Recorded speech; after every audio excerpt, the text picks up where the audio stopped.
Rapper Eminem unleashing on President Trump last night at the BET Hip Hop Awards in a blistering freestyle rap. Here's a little piece. This is his form of distraction. Plus, he gets an enormous reaction when he attacks the NFL, so we focus on that instead of talking Puerto Rico with gun reform from Nevada, all these horrible tragedies, and he's bored and would rather cause a Twitter storm with the Packers.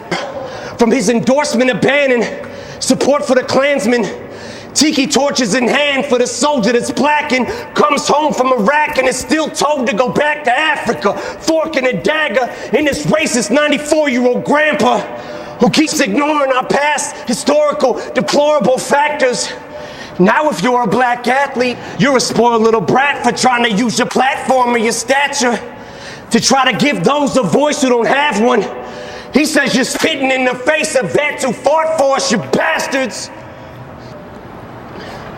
Unless you're a POW who's tortured and battered because to him you're zeros because he don't like his war heroes captured. That's not disrespecting the military.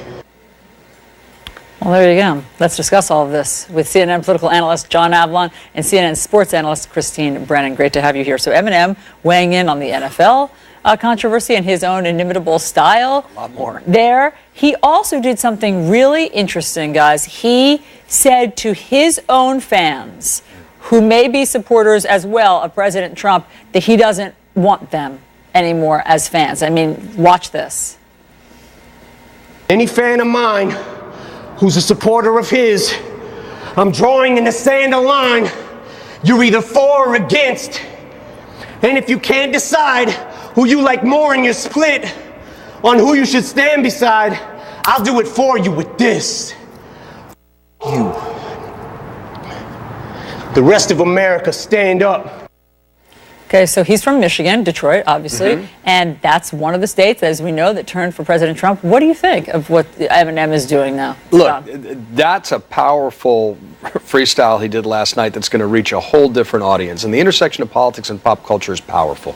It's not about whether Michigan flips because Eminem does that last night, but it's about folks who are hearing things in real time that they might not have heard before. The reference to, McCain's, Trump's diss of John McCain, talking about, we get distracted when he talks about the NFL and we ignore Puerto Rico or Nevada gun laws. I mean, that's a substantive, passionate critique that's going to really resonate with folks who might not be paying attention to the day-to-day. That's why the intersection's so powerful. That's why it mattered last night and why we're going to keep talking about it. I mean, look what we're dealing with this morning. This is all terrible territory and everybody's going to get angry, but too bad. The president is tweeting about the stock market this morning. Why would he be trying to distract us from the Weinstein investigation? I don't mean to dump this on you, Christine, so I'll carry the ball on this. Why? Well, what did we go through in the election with him? That tape comes out of Access Hollywood. All those women come out. They are all discounted as some kind of political ploy. And there is no discussion of accountability in any real way. And he goes on to victory. And we wonder why. We see what's going on with Weinstein and the continuation of a culture. Christine, we turn to the law in situations like this. Why didn't Cy Vance prosecute him? Will Weinstein be prosecuted? This is about culture as much as it is about anything. I mean, isn't that what's going on here? Whether you're looking at the NFL and what's right and wrong, or what's right and wrong when it comes to Harvey Weinstein, you're dealing with the same critical mass. What do people want to be about? What do they want to define themselves as? Well, absolutely, Chris. And what John said about the culture and the intersection of politics and culture, well, politics and sports, we're there now in a big way following Trump's, it was now 2.5 weeks ago, that speech in Huntsville and the SOB line that dragged the NFL right into, or he dragged the NFL right into this conversation. Is it distraction? Is it playing to his base? Obviously, there's a lot there. But especially, I think, when you look at Eminem and the, let's say, under 40, under 50 crowd that he's dealing with, well, that's also the future fan base of the NFL, which is why this is so important, this issue of what's going to happen in the future with the NFL. On the one hand, the owners want something, but they also are looking at the bottom line and thinking, who are my season ticket holders in 20 or 30 years? And that clearly is the anti-Trump, pro-Eminem crowd. Well, as if on cue, President Trump has just tweeted about the NFL. He says it is about time that Roger Goodell of the NFL is finally demanding that all players stand for our great national anthem, respect our country. Christine, let me just stick with you for one more second. So this is Roger Goodell has given guidance for his players to stand. President Trump obviously supports it. What's your take? Trump is saying something, though, that Roger Goodell did not say. Goodell is saying they should stand. What he said in his letter yesterday was the exact same guidance that is in the manual. They should stand. That's the wording, and that is important. The NFL has not changed its demand yet, and I don't think it will, because they're going to have a meeting next week, and that's the focus now for so many people, Allison. But the reality is that the NFL is not saying they must stand.